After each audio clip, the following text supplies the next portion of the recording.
Genius, ये शब्द सुनते ही हमें दुनिया के सबसे महान साइंटिस्ट एल्बर्ट आइंस्टाइन याद आते हैं, जिन्हें दुनिया का सबसे बुद्धिमान व्यक्ति माना जाता है। यहाँ तक कि 14 मार्च को इनका बर्थडे जीनियस डे के रूप में मनाया जाता है। वीडियो को पूरा आखिर तक जरूर देखना। आप सर आइंस्टाइन के बारे में 32 ऐसी बातें जानोगे जो वाकई आपको हैरान कर देंगी। नंबर 32। जिस साल ग्रेट साइंटिस्ट गैलीलियो गैलीली की डेथ हुई थी, उसी साल सर आइजक न्यूटन का जन्म हुआ था। और जिस साल ग्रेट साइंटिस्ट जेम्स मैक्सवेल की डेथ हुई थी, उसी साल सर एल्बर्ट आइंस्टाइन का जन्म हुआ था। नंबर 31। आइंस्टाइन का ये फोटोग्राफ देख रहे हैं आप? कुछ समय पहले इस फोटो को नीलाम किया गया। ये 80 लाख रुपए में बिकी। इस मशहूर तस्वीर पर इस महान साइंटिस्ट के सिग्नेचर भी हैं। इस फोटो को प्रिंसटन यूनिवर्सिटी में 14 मार्च 1951 को आइंस्टाइन के 72वें बर्थडे पर खींचा गया था। फोटोग्राफर आइंस्टाइन को मुस्कुराने के लिए कह रहा था, लेकिन सर आइंस्टाइन उस दिन कई फोटोग्राफर्स के लिए ऐसा कर चुके थे, इसलिए हंसने की बजाय उन्होंने जीभ बाहर निकाल दी। नंबर 30। आइंस्टाइन ने अपनी अंतिम सांस लेते वक्त कुछ शब्द कहे थे जो कि जर्मन भाषा में थे। अनफॉर्चुनेटली जो व्यक्ति उस समय उनके साथ मौजूद था वो जर्मन भाषा नहीं जानता था। इसी कारण उनके अंतिम शब्द हमेशा के लिए राज बनकर दफन हो गए। नंबर 29। आइंस्टाइन के पास बहुत युवा आया करते थे। वो आइंस्टाइन से उनकी सक्सेस का राज पूछते थे। एक बार एक युवा उनके पास आया और कहने लगा, सर आज सारी दुनिया में आपका नाम है, लोग आपकी तारीफ करते नहीं थकते, प्लीज मुझे बताइए कि महान बनने का मूल मंत्र क्या है। जानते हो दोस्तों आइंस्टाइन ने क्या कहा? सिर्फ एक शब्द, लगन। नंबर 28। एक जीनियस होते हुए भी इस महान वैज्ञानिक की याददाश्त बेहद कमजोर थी। वो नाम, तारीखें और टेलीफोन नंबर्स भूल जाते थे। यहां तक कि उन्हें खुद का नंबर भी याद नहीं रहता था। एक बार उनके सहकर्मी ने उनसे उनका टेलीफोन नंबर मांगा। आइंस्टाइन पास रखी डायरेक्टरी में अपना नंबर ढूंढने लगे। सहकर्मी हैरान होकर बोला, आपको खुद का टेलीफोन नंबर भी याद नहीं है? आइंस्टाइन ने कहा, नहीं, किसी ऐसी चीज को भला क्यों याद रखूं जो मुझे किताब में ढूंढने से मिल जाती है। नंबर 27। उनकी याददाश्त से जुड़ा एक और किस्सा बेहद मशहूर है। एक बार आइंस्टाइन प्रिंसटन यूनिवर्सिटी से कहीं जाने के लिए ट्रेन से सफर कर रहे थे। ट्रेन कंडक्टर सभी पैसेंजर्स की टिकट को पंचिंग करते हुए आइंस्टाइन के पास आया और उनसे टिकट दिखाने को कहा। आइंस्टाइन टिकट अपनी जेब में ढूंढने लगे और जेब में टिकट ना मिलने पर उन्होंने अपने सूटकेस को चेक किया। जब सूटकेस में भी टिकट नहीं मिला तो वो अपनी सीट के आसपास खोजने लगे। कंडक्टर आइंस्टाइन को अच्छी तरह जानता था। उसने कहा कि यदि आपकी टिकट गुम हो गई है तो कोई बात नहीं, मुझे विश्वास है कि आपने टिकट जरूर खरीदी होगी। और ये कहकर वो दूसरे पैसेंजर्स की टिकट चेक करने लगा। लेकिन जब उसने देखा कि अभी भी आइंस्टाइन अपनी सीट के नीचे टिकट ढूंढ रहे हैं, तब वो फिर से आइंस्टाइन के पास आया। फिर उनसे कहा कि वो टिकट के लिए परेशान ना हो, उनसे टिकट नहीं मांगा जाएगा। कंडक्टर की यह बात सुनकर आइंस्टाइन ने कहा, वो सब तो ठीक है, लेकिन बिना टिकट के मुझे पता कैसे चलेगा कि मैं जा कहां रहा हूं। नंबर 26। आइंस्टाइन अपनी जनरल और स्पेशल थियरी ऑफ रिलेटिविटी की वजह से पूरी दुनिया में जाने जाते हैं, लेकिन बहुत कम लोग जानते हैं कि 1921 में उनको Nobel prize theory of relativity के लिए नहीं, बल्कि फोटो इलेक्ट्रिक इफेक्ट की खोज के लिए दिया गया था। नंबर 25। आइंस्टाइन के सिद्धांत बेहद मुश्किल थे। उस समय बहुत कम लोग ऐसे थे जो उनके सिद्धांतों को समझ पाए थे। एक बार किसी ने आइंस्टाइन की पत्नी से पूछा, क्या आप अपने पति की थियरी को समझती हैं? नहीं, उन्होंने बड़े आदर से जवाब दिया, लेकिन मैं अपने पति को समझती हूं और उन पर भरोसा किया जा सकता है। नंबर 24। आइंस्टाइन को बाल कटवाना बिल्कुल पसंद नहीं था। उनके बाल हमेशा बिना कंघी किए होते थे। आज आइंस्टाइन का बिना कंघी किया हुआ hair style genius hair style के रूप में देखा जाता है। नंबर 23। इतने बड़े साइंटिस्ट होने के बावजूद भी वे कार चलाना नहीं जानते थे। और समुद्री यात्रा उन्हें बहुत पसंद थी, पर तैरना नहीं आता था। नंबर 22, सर आइंस्टाइन को जुराबे पहनना बिल्कुल पसंद नहीं था। एक बार अपने बचपन के बारे में बताते हुए वो बोले, मेरे पैर की उंगलियां इतनी बड़ी थी कि बचपन में हमेशा मेरी जुराबें फट जाया करती थी। मैं इस बात से इतना परेशान रहता था कि मैंने जुराबें पहनना ही छोड़ दी।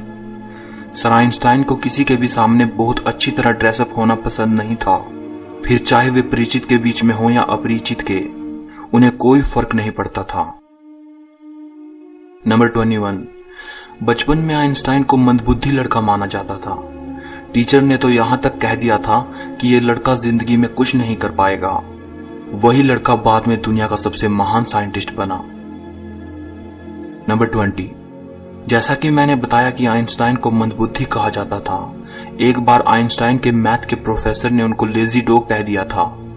वो पढ़ाई में ज्यादा अच्छे नहीं थे, लेकिन मैथ ही बचपन से उनका फेवरेट सब्जेक्ट था। नंबर 19, जब वो पैदा हुए थे तो उनका सर बाकी बच्चों के कंपेयर में बहुत ज्यादा बड़ा था। डॉक्टर्स ने उन्हें मानसिक तौर पर विकलांग कह दिया था।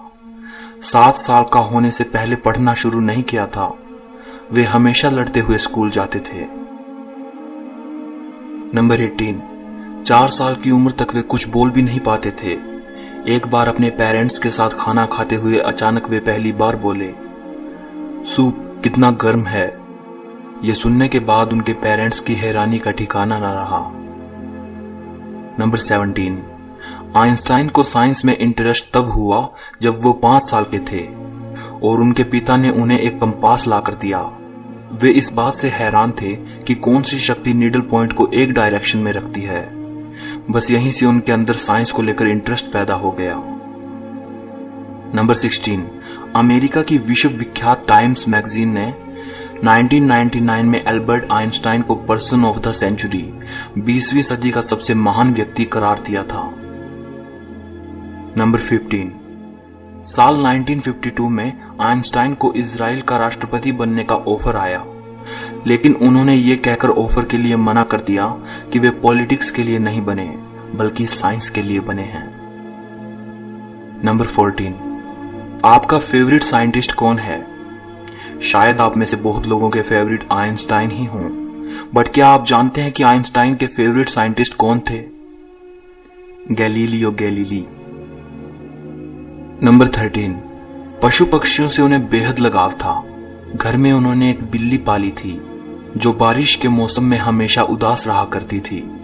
वे बिल्ली से कहते थे, मैं जानता हूं कि तुम्हारे साथ गलत हो रहा है, लेकिन मैं ये नहीं जानता कि इस बारिश को कैसे खत्म करूं। नंबर 12, आइंस्टाइन को सिगार पीना बहुत पसंद था। आप उनके कई फोटोग्राफ्स में उन्हें सिगार पीते देख सकते हो। एक बार वे जल यात्रा के दौरान नदी में गिर गए और बाहर निकले तो पूरी तरह भीग चुके थे, लेकिन इस दौरान भी उन्होंने बड़ी हिफाजत से अपनी पाइप को बचाए रखा। नंबर 11, आइंस्टाइन ने परमाणु बम का आविष्कार नहीं किया, लेकिन उसे बनाने में उन्हीं के दिए सूत्रों का अहम रोल था। बाद में उन्हें इस बात का बहुत अफसोस हुआ कि उनके दिए सूत्र पूरी मानवता को खत्म कर सकते हैं। नंबर 10, आइंस्टाइन युद्ध को बेहद खतरनाक मानते थे। एक बार उनसे प्रश्न किया गया कि तीसरा विश्व युद्ध किस तरह के हथियारों से लड़ा जाएगा। इस बारे में उनका जवाब था, यह तो नहीं कहा जा सकता, मगर इतना जरूर कह सकता हूं कि चौथा विश्व युद्ध पत्थरों से लड़ा जाएगा, क्योंकि तीसरे विश्व युद्ध से ये उन्नत सभ्यता नष्ट हो जाएगी और मानव फिर से स्टोन एज में चला जाएगा। नंबर 9, जब लोग आइंस्टाइन से उनकी प्रयोगशाला के बारे में पूछते थे तो वे अपने सर की ओर इशारा करके मुस्कुरा देते थे। एक साइंटिस्ट ने उनसे उनके सबसे जरूरी उपकरण के बारे में पूछा तो उन्होंने अपना फाउंटेन पेन दिखाया। उनका दिमाग उनकी प्रयोगशाला थी, उनका फाउंटेन पेन उनका उपकरण था।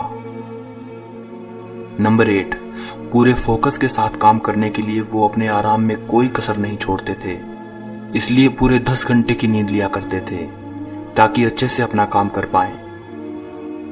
नंबर 7, एल्बर्ट आइंस्टाइन अपने ऑटोग्राफ के लिए $5 लेते थे और स्पीच के लिए $1000 लेते थे और बाद में ये सब चैरिटी में दे देते थे। Number 6, California institute of technology ने एल्बर्ट आइंस्टाइन को एक सेरेमनी में इनवाइट किया था। आइंस्टाइन अपनी वाइफ के साथ वहां गए। उन्होंने वहां माउंट विल्सन पर मौजूद अंतरिक्ष वेधशाला भी देखी। उस वेधशाला में उस समय तक बनी दुनिया की सबसे बड़ी अंतरिक्ष दूरबीन रखी थी।